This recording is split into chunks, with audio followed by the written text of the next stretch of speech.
Vernon Gantt served as president of the Rotary Club 25 years ago. Yes, that's right. That's right. In 1983-84. And Vernon, you might not have thought about it, but you were the 59th president. Oh, is that of right? the Rotary Club since it was chartered in 1924. Wow. So this tape interviews that we're doing covers about 44 years, going back to Joe Dix, the earliest. Okay. We're taping past presidents who are active members. And Joe is the earliest, 1964-65, I believe. And so cover about 44 years right. of in that span. So it'll be quite varied, and we'll have about 22 years of history yes. of the 84 years of history of the Murray Rotary Club. So with that being said, we'd like to have you just to share any thoughts or recollections that you have about the year that you served 25 years ago. Well, I can probably remember things that happened earlier than that better than that year. I don't recall a great deal about what we tried to do in Rotary that year. I do recall that Carol Nicely was the district governor from over in Glasgow and was later a state official. The theme that year I had to look up, but at least I can remember that. It was to share Rotary and serve people. And of course every year we have a different theme and a different district governor. I don't know whether you have talked about that structure or not, but not all of our Rotary clubs. Okay. Some individuals have been connected with the district, and we'll right. get into that right. with you. Our Rotary clubs are members of a district, and Rivers International, we're members of a Murray Rotary Club. And then the district officer or governor serves the Rotary International. And then there are zones in Rotary International, but we have a great deal of independence in that. I did look up and verify that the year that I was president in 83-84 was the first time that we had had 3 Paul Harris Fellows within a single year. We had had very few up until that time. And since that time, in those 25 years that are intervening, we're now up to 164 Paul Harris Fellows this spring. Explain for viewers that might not be Rotarians that might look at these about right. Paul Harris Award, being a Paul Harris Fellow. Paul Harris was our founder, was an attorney in Chicago that founded Rotary in 1905. And to honor him after his death, they created a program that would help sustain Rotary programs where Rotarians or other individuals interested in programs could contribute to the Rotary Foundation, tax-deductible contributions. And if you contribute either in one lump sum or over time to total $1,000, a person can be named Paul Harris Fellow. You can do that for yourself, or someone can do it for you, or you can name other people. My dad helped me to do mine, and then a few years later I was selected by the club as Rotarian of the Year, and with that honor came a Paul Harris Fellow. Well, by that time, my dad had made all of our family members Paul Harris Fellows. There was no one left, including great-grandchildren. And so I honored my father-in-law, who had deceased. But he exemplified many of the qualities and principles of Rotary, especially in service. He was known as the mayor of his little area that he lived in, and there wasn't a mayor of that area. That was just people, his friends nominated him and elected him, exactly, because he'd go around and he'd help everybody and anybody in North Carolina where they lived at the time. So Paul Harris Fellow is a program that gives people recognition, and also allows the Rotary Foundation to build up funds to support the programs that we as Rotarians engage in. We have an appreciable number for the club our size, too. That's right. How many is that today? You keep To up date, with it? 164. Oh, 164? Yes. Okay. Yes. So we have, our club means that we have contributed over $164,000 to the Rotary Foundation in our history. Yeah. And there have been some other programs or times whenever people may have contributed, but we've done over that. But then we've probably benefited well over $500,000 indirectly, at least, because one of the programs of the foundation that our club has participated in very heavily is Ambassador Scholars, and it gives university students, graduates or near graduates, an opportunity to study overseas. Or for people from other countries to come to the United States or to Britain or anywhere. It's an exchange program. It gives them a chance to study promoting understanding. They can study anything they want to, but they're supposed to be ambassadors. Yeah. And our club has had 25 of those scholars. This year, the value of that is $23,000. The 2009-10 scholars, which we will be selecting in the spring and April of this year, the value for that will be $24,000. So you can see very quickly how we can add up to over $500,000 with that program alone, and then our club has benefited from other things that the foundation has done.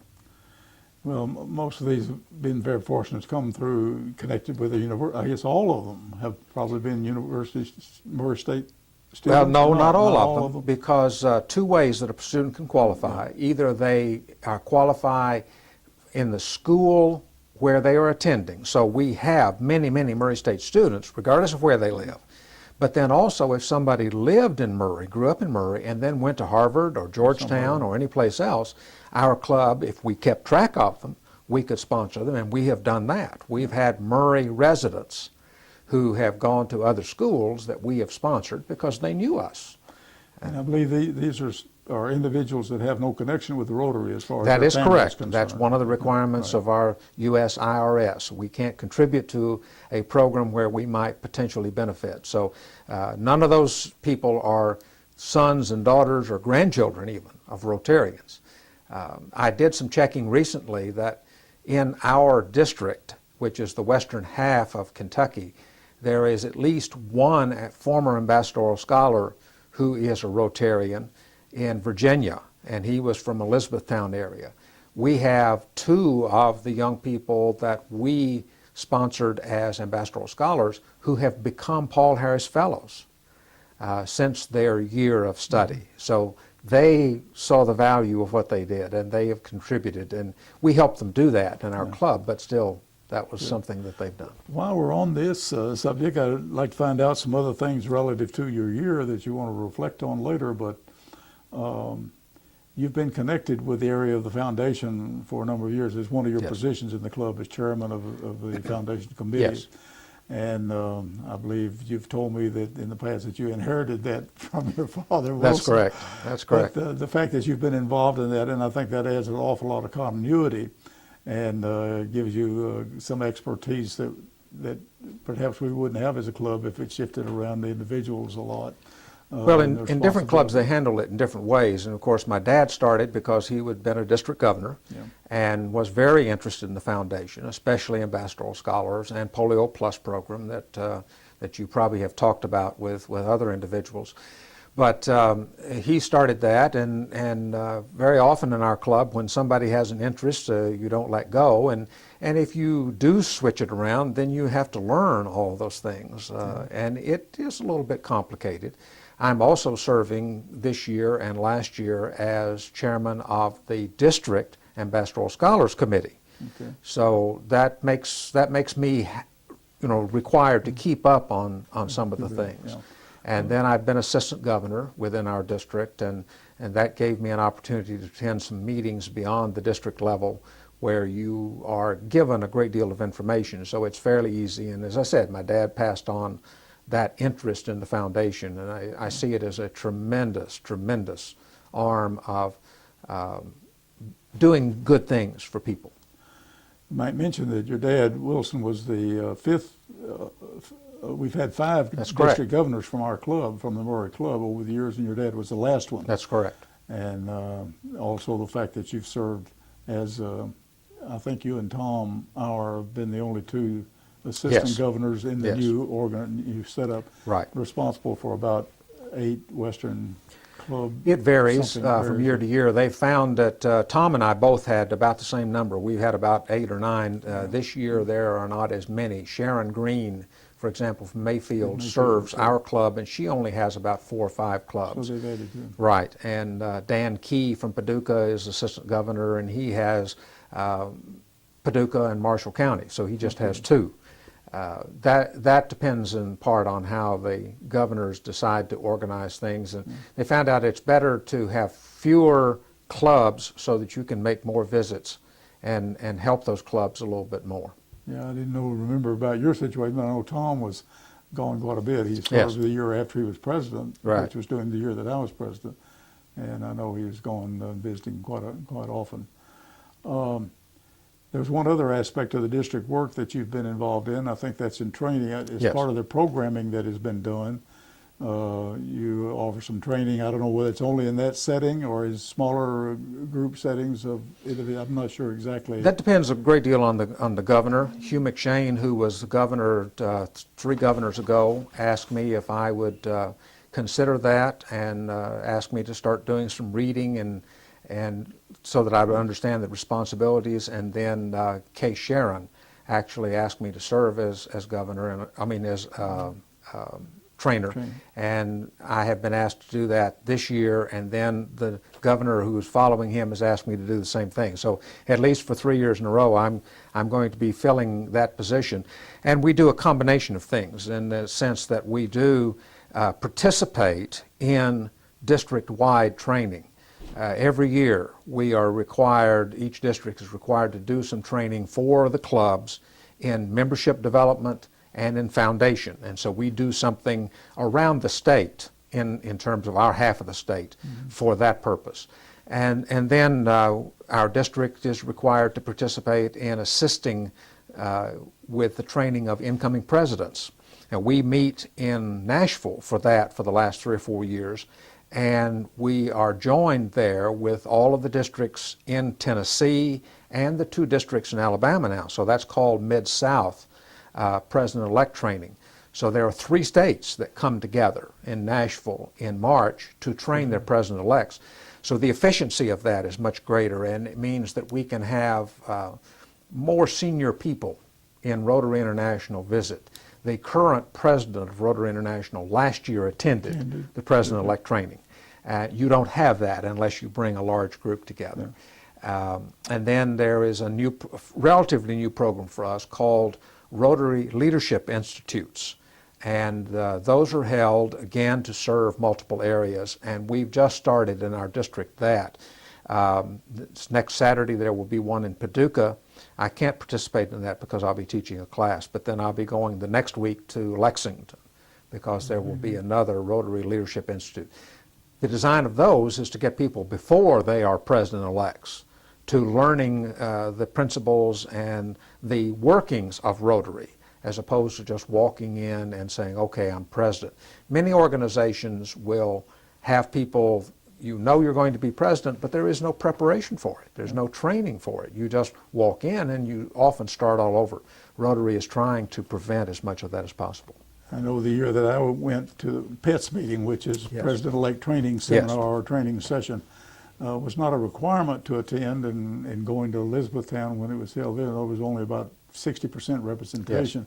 And now I think within a couple of years through the Council of Legislation was adopted that you had to go to a PETS meeting required. or you could not serve That's your correct. individual club the following That's year as correct. president, which is makes it very important and brings out Yes. the importance that you just mentioned of being prepared to help That's correct. lead. Kind of diversifying here, but one thing kind of leads into another aspect of preparation for a president-elect is the international convention. Yes. We historically, as a club, and most clubs sponsor financially or help at least financially, supposedly the president-elect to attend the international convention. Now, this always isn't possible to do That's correct. because of finances or business complications and, Yes. and scheduling and so forth. But it's primarily the benefit to prepare so that that person is at least knowledgeable of the international working Yes. through the convention and so forth that you can share with the individual club. Right. I know of one convention that you attended, and that was in 2005 in Right. Chicago, the same year that I went. Have there been any other conventions that you attended? Yes, I International? was fortunate in that the convention in '83, which would have been the As convention president-elect? before I started my presidency in July 1, was in Toronto. And my wife and I drove up and stopped in Ohio and visited with some friends, and then drove on in. And tremendous experience. I had heard people talk about the significance of a Rotary International Convention, but the experience of it is really, really, really great. And see people from all over the world, many of them in their native costumes, and you could tell that they were enjoying themselves, and you had a chance to interact with them. And when you got together in the large assemblies, you look around and you realize that here are several thousand people, 4,000 or 5,000 people, and we're all here because we share something in common, that we share some of the principles of Rotary. Yeah. I don't know how long the International Convention have had what they call the Fellowship House. Yes. It's within the last few years, I guess. They've had that for a number of years. They had that in '83. But I know in Chicago it's just an opportunity to, to kind of go in and where there are couches and chairs and Yes. so forth, and entertainment, but just an occasion to meet people and sit Right. down and start conversations with people from other countries. And Right. It's much larger now much, than it was. At Chicago least the was one in tremendous. Chicago was much, much larger than the one in Toronto, but had many of the same things. One of the things in Rotary is they have fellowships, they call them, not meaning ambassadorial or Paul Harris or anything, but people who share interests, like people who share interest in flying or stamp collecting or chess or traveling or hiking, and the list is enormous. You just read about these all the time in the Rotary Exactly. magazine. Exactly. Which is very important aspect of relating for Yes. people with the same interest Yes. to be able to relate their particular interests. You mentioned a minute ago that we may have covered it with some others, and we have talked about polio eradication that's been brought out, but I'd just like to again kind of reiterate, and I don't think it's been pointed out, what maybe our club has contributed financially to polio eradication. This started as an effort of Rotary International in 1985. Right. And I think with the first years set up for about a 3-year fundraising campaign, which we exceeded well Yes. beyond our goal, and then a second one also. But and it was hoped that in the centennial year of 2005, we could certify through the world that there hadn't been any reported cases of polio completely eradicated. That didn't occur, but No. it got awfully close. Right. But as of that time, today, before the latest effort has been, Rotarians have donated about 630, maybe by now 650 million Over dollars, 650 over million, yes. And there is a matching grant now that we've accepted to fund over the next 2 years with the Gates Foundation Yes. of another 100 million. So Well, by the end of that time, the total match will be a result would of be 200. but Right. Rotarians' Right. contribution would Yes. be another Yes. 100 million, which would put Rotarians' contribution at 700, $750 million at least, yes. which has been tremendous. And I was mentioning to you earlier before we started the interview that I had the opportunity as president during the centennial year to write a letter to go into a time capsule for the next 100 years.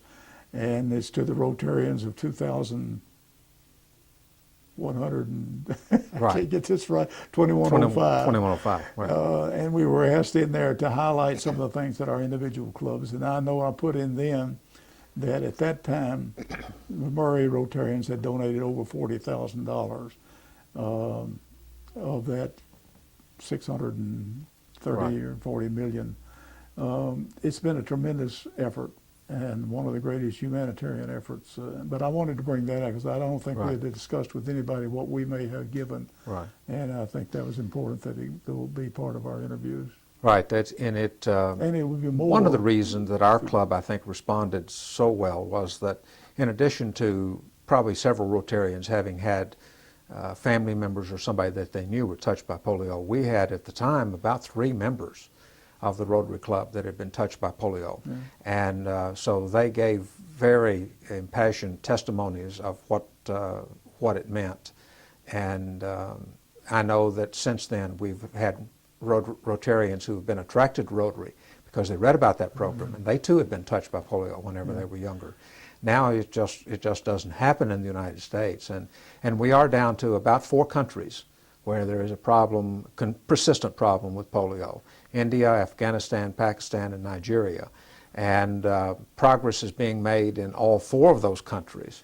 It's a shame that it may have been eliminated except for some differences of tribal differences in Yes. Nigeria that just Yeah. wouldn't allow, because they thought it would sterilize women if, Yes. and, you know, or the babies that took it, you know, and so forth, that they would become sterile. So just a lot of things like that Right. kept it from having vaccinations in those That's in right. northern Nigeria. Right. And it's thought that it spread into the other areas from that area. So And it's really that's an shame. interesting story too about the nature of Rotary, because it was a religious kind of thing Yeah.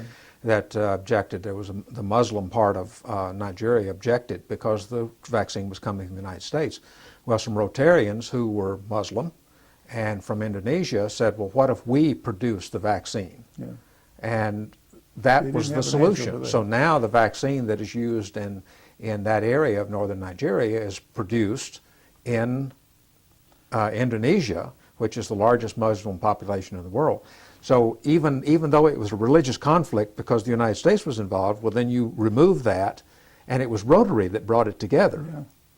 I don't know of anybody from Murray that has gone on a volunteer vaccination project. I'm not aware of anybody. Are you? I'm not. I've known some people who have in But Rotary. not I've met from- some people who have been able to participate in immunization days, but I don't think that And any of hundreds us have. thousands of volunteers, in addition to giving financially, who Yes. have gone to be part of these national vaccination days. Yes.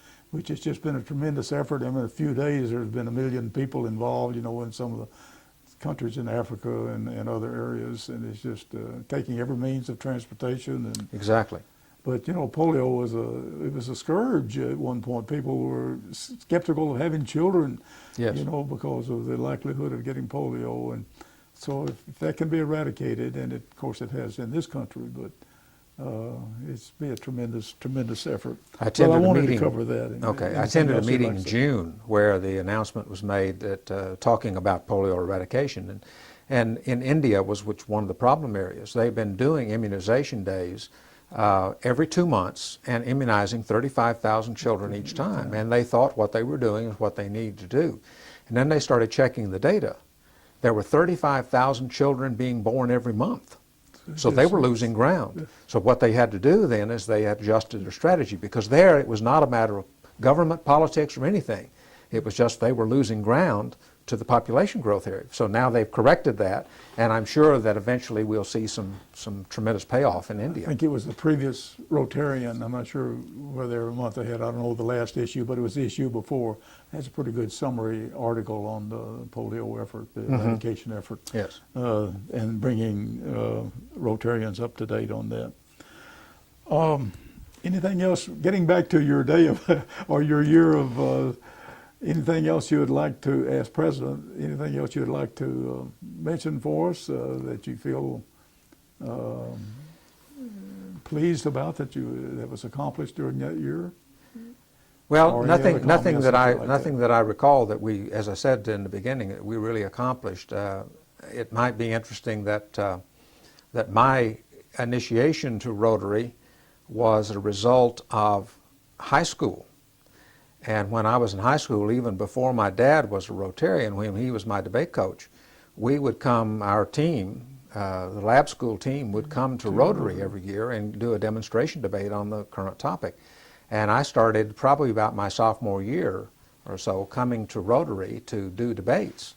And so once he became a Rotarian, well, then I attended a little bit more frequently. And when I graduated high school at Murray College High, I was able to receive a Rotary scholarship $150, and it paid my first year's tuition at Murray State University. Mistake. So my ties go all the way back then, and you can really tell how old I am by that. Well, one thing that I've asked the others who have been interviewed is, did they have an interest in Rotary or a knowledge of Rotary much before Right. they became invited to attend, as a member?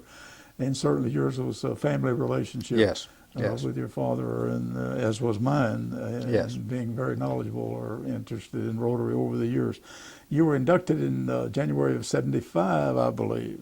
Sometime in '75. I'm not sure exactly. That's what's Well, in I the think directory. your bio sheet says Yeah. 1175. Well, that's what the directory said. Who I'm was not your sure. sponsor? M.C. Garrett. M.C. Garrett. Who was working at the university at the time.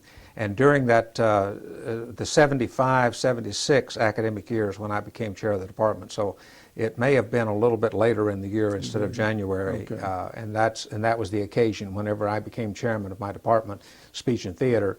MC thought that I had enough Rotary knowledge in his mind because of my dad, and also I had the position of leadership then that would qualify me. And so I have been in ever since. And this is the only club I've ever been a member of.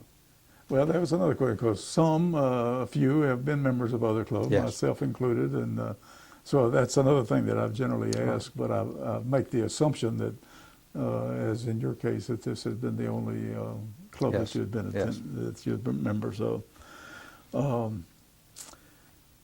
The central aspect, I guess, or central notation for Rotary has been one of service. Right. Service, in fact, the motto that Rotary has adopted is service above self. And the objective of Rotary is a four-pronged objective, but it speaks about service being an avenue that can be developed through business acquaintances and so forth.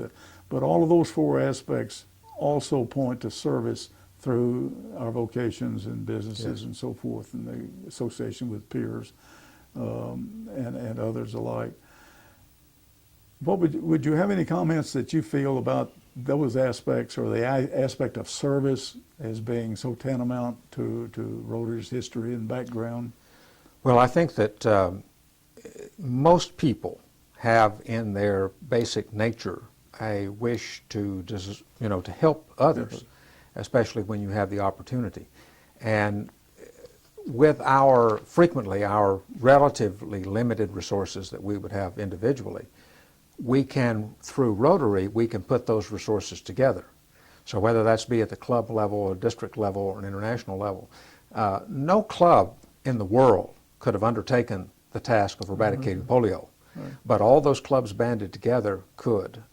My personal physician one time said to me, whenever we were talking about Rotary doing that initially, he said, "I've never heard of another undertaking in the medical field that was so significant." So that's one of the things that you can do. And certainly our local club, and I'm sure you've talked about some of the things that we do, but our club serves this community. And then what we do, you and I do as individual Rotarians, we make contributions to the Rotary Foundation, or we should. And that then allows us to act as a corporate unit to serve others. One of the interesting things, and I don't know whether it came up, it didn't come up when we tried to do this before and our mics didn't work, but whenever the tsunamis hit in Asia, one of the programs that had come out of Britain was called shelter boxes. And those shelter boxes are fairly small in relative size, but contained enough shelter, food, heat, and things to help people survive. And so we, in our club, we contributed to one of those. I think we actually we purchased three. Purchased three. I was thinking it was one, but we purchased three. No, we purchased three, and actually influenced. We had a visitor from the parish club that came down one day when we were talking about this, gave them the information and also an article that we had in the Ledger, and they purchased one. Good. They're $900. Yes. And Yes. we purchased the, and I had got to see these. We had CD, I guess, on them that we didn't show the club, but they had these set up at the convention in Chicago. Yes. And they're pretty unique. They served 10 people. Right, right. If I remember. They had their display. My wife went through that display, and she was really impressed with that. And what I was coming to is that we helped to send those out from the United States and other places. Well, whenever Katrina and Rita came Yes. ashore in New Orleans, Louisiana and Mississippi and so forth, then Brits and other Europeans and South Americans brought shelter boxes into this area, into the United States. So where typically we are the ones that are sending things out, whenever a natural disaster hit us, Rotarians actually My turned recollection, around they and were responded. designed and developed by a Rotarian in England. Yes, exactly. And exactly. maybe you mentioned that. I just thought of that while you were talking there. And something else I was going to say, well, I don't know what it was now. But I think the club that he's a member of is the primary club that sponsors it, but now there's a U.S. There is I know US the based. lady that I contacted was in Florida. That's correct. That's correct. And she's the director or something. And so I met her in Chicago. In yes. fact, I went through it with her, having introduced myself. But we'd had a lot of telephone communication relative to purchasing these. But it is very good. In fact, the Rotarian had a good, last year I believe, had a article with pictures on the shelter boxes, how they were set up. There's a perspective on service that I heard the General Secretary of Rotary talk about in Nashville this past December, and I had never thought about it this way, but and some of his neighbors in Chicago where he lives are part of a news organization, and they had, one or both of them, husband and wife, had been sent to the area of Southeast Asia hit was tsunami whenever it happened, and then they were sent back. And after the man who was the broadcaster and had been a pool reporter in that initial phase came back and was talking with Ed Fuda, the General Secretary, and saying that, you know, I noticed that there was evidence of assistance and there were organizations that had been present, Red Cross or others, but said that one thing that I noticed when I was there is that everywhere I looked, there was evidence that Rotary was still there. Mm-hmm. Said the other organizations might have been, but it wasn't out front. And Ed Fuda made the comment to him that I'd never thought about it. Well, we're there because that's our home. Because there were Rotarians who had been displaced and killed. And so anytime that there is a natural disaster in a vast majority of the world, Rotarians are going to be affected by that. So whenever there is service rendered, Rotary is always going to be there because we're at home. Yeah, that's a good point. And in addition to service, Rotary is noted for one other aspect, and that's kind of the ethical or moral bylaw, if you will. I don't know whether it's called a creed or a bylaw or what it is, but it's a four-way, we refer to it as four-way test. That was introduced to Rotary by, I think, Arch Klump within a couple of years in Chicago. Is this the right name? No. That I thought submitted that to be adopted. If you hadn't said that, I could have could have mentioned it, but well, the man who invented the four-way test took over a failing business and turned it around. Right. And his son now lives in Birmingham, Alabama, or grandson rather. And I met him recently. Did you? So that's why I remember that it was for some reason I have that name stuck in my Taylor. mind. Arch Taylor. Huh? No, Taylor. Taylor. I can't remember his first name, Klump but was something else early in Rotary. yeah, he was had a lot to do with the development of the foundation, I think. Okay. Oh, that was Klump. But All right, Taylor is the man who Taylor's developed the four-way test and used it to run his business and brought a bankrupt business out of bankruptcy using the principles of truth and benefit. Well, I was just going to read those. Okay. We're trying to learn those each week with Greg having us recite those every Thursday. Maybe we'll learn them. I haven't for sure. That's the reason I've got a crypt note here. But is it the truth? If we consider these things of everything that we think or say or do, correct, in our relationship with other people, I mean, what a difference it would make. Is it the truth? Is it fair to all concerned? Will it build goodwill and better friendships? And will it be beneficial to all concerned? If you just think about those, and before we'd ever do anything or take any action, what a difference it would make in our relationship. So I think those two, the service and the four-way test, the ideas of service and the four-way test for Rotary are just are really what has put a stamp. Well, there's on one other thing we haven't mentioned, even though it's kind of suggested by that, but Rotary stands very strongly in the promotion of peace and understanding. Yeah. And Ambassador Scholars is part of that. A new program, it's about 5 years old now, Peace Scholars, where people, about up to 60 people a year are chosen, and they go to one of 5 centers where they get master's degrees in conflict resolution peace studies. And 2 of those centers in the United States, one in Chapel Hill, Durham area, and the other one in Berkeley, and then one in Bedford, England, one in Japan, one in Argentina, and one in Australia. And so that is a program that's started developing, and it is a tremendous program. That is for people who have a little bit more experience and are moving in that direction with their interest and with their employment, and then moving out of that. And it is just, it's fantastic to realize that, as I said about my experience in Toronto, I looked around and there was no one carrying a gun, no one carrying a machete or threatening anybody's life, and yet there were people from all different religions and ethnic backgrounds and so forth, but they were brought together in Rotary, and that's part of what you get. Well, one other aspect that we haven't touched on either is the work study of professionals that come. Yes. We've entertained groups. Yes. Well, I had previously in Lawrenceburg for 3 years. There's a club down there, and then here in Murray, and we've also had teams to go. Yes. Which is a very important aspect. If somebody can work it into their schedule to be a part of these, I think it would be tremendous. The group study exchange is another part of the foundation where we have benefited because the foundation pays for that. Yeah. Ambassador Scholars, we pay for those out of money that the district gets back because we share in what we send into the foundation. We didn't really talk about that. More about how the foundation functions there, Vernon.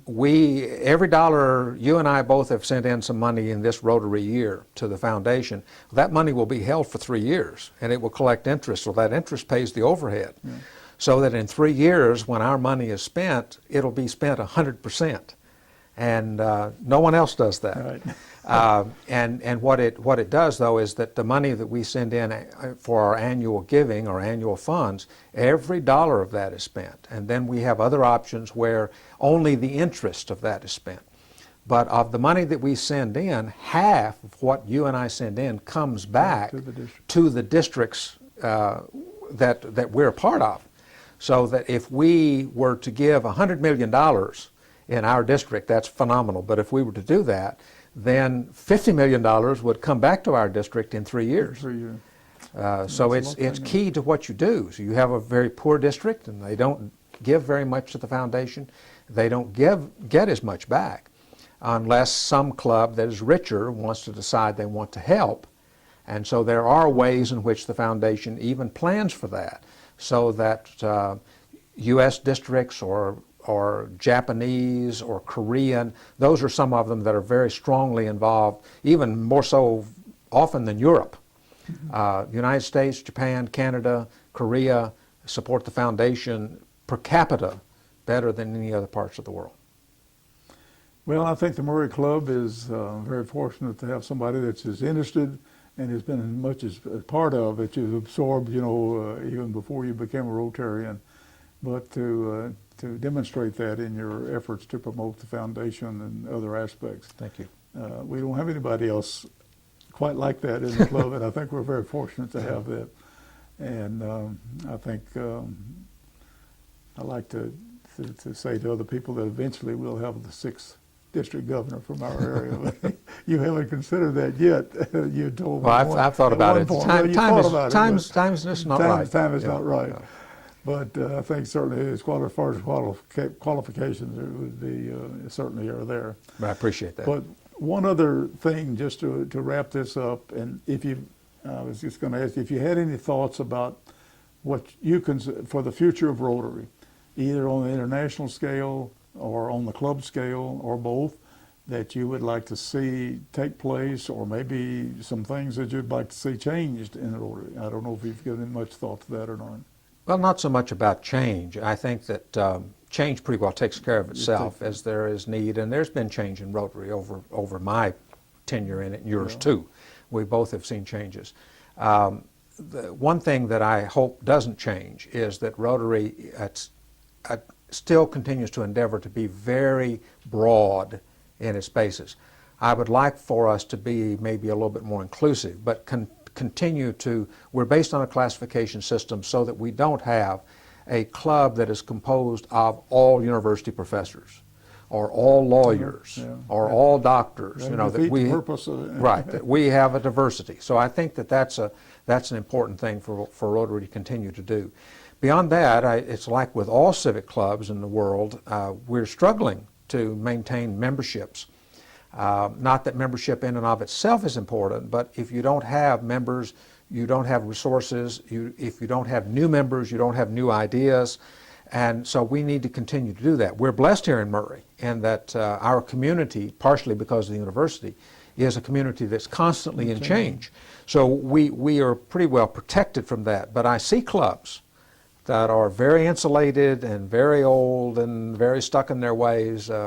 My son lives in northern Mississippi, and he's been to, as a Boy Scout executive, he's been to some Boy Scout club, some Rotary clubs that he says, "Dad, that's not Rotary," because of the way he learned it here.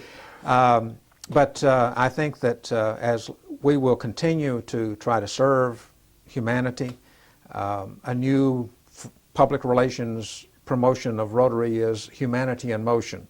And I think that as long as we continue to do that, then we will be moving in the right direction. I would like to see us continue to work to bring in new people. There's more emphasis now in Rotary world on the Interact, which is for high school clubs, high school age kids, Rotaract, which was for college age or young professionals who haven't quite met the leadership responsibilities of Rotary that Rotary would expect, but have the skills but just haven't been in the positions. All of that's important, and we're on the verge here of trying, we do have Rotaract at Murray State. We're on the verge of trying to initiate an Interact club. The closest one that I'm aware of is in Mayfield.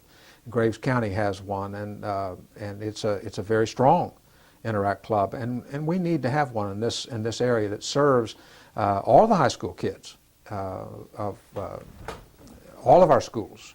Yeah, my recollection the first year in chartering the Rotary Club was because of the interest of two who had been involved in Exactly. Interact Club in Texas. That's correct. Two ladies, two girls that had two young women who came to Murray State for various reasons and ran into a Rotarian who was working in their department, and they were anxious to find out if they could get involved in Rotaract. We don't have one, but the Rotarian passed the word along, and that's what it had taken. We had talked about it. I think back even my year of presidency, we might have talked about it, but it was the sort of thing, if you don't have young people who want it, then older people can't impose it. Yeah. So if we have young people who want it, well, then we can get older people to help them, but not to make them. Well, Edwin was involved in the Rotary Club here. I didn't realize that until we got to know him and involved in these interviews and working here at the studio. Well, I think that pretty much wraps it up. I was going to say, not part of the interview, so he can cut this off, but you're talking about the size of our district. There's an article in the recent Rotarian magazine about this district that's Cyprus. I've made up in Cyprus because our daughter and her family have lived in Cyprus now for the last 8 years. So I've made up there in Limassol a number of times when we visited. And I remember the first time that I attended there were only two English, well, a lot of the others could speak English, but generally it was in Greek, because most of them are Greek Cypriots that are involved in the south side of Cyprus, certainly.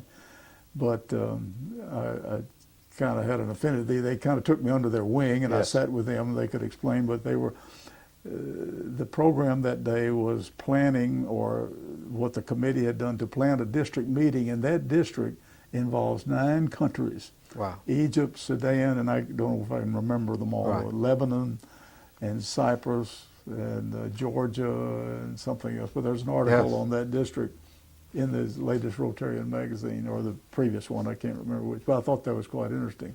Right. That they were planning of the district meeting to be held in Limassol that first time that I attended, that was going to be held that year. Now, my dad bought a new car before he started his year, and I think put about 40,000 miles on it.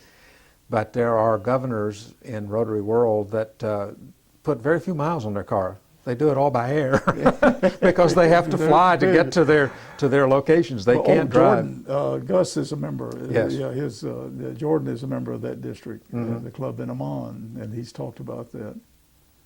So he's been president of the Amman Club. I don't think he's been district governor, to my knowledge, but has been president of the club. In fact, they started a new club in Amman. He's president of that club now, I think a couple of years ago that they started. But I just thought that was fascinating. I Yes. thoroughly enjoyed that first meeting. And now they've got a club that I've attended a couple of times, the last 2 times in Limassol, of English speaking. They formed a new club, so they don't have that difficulty.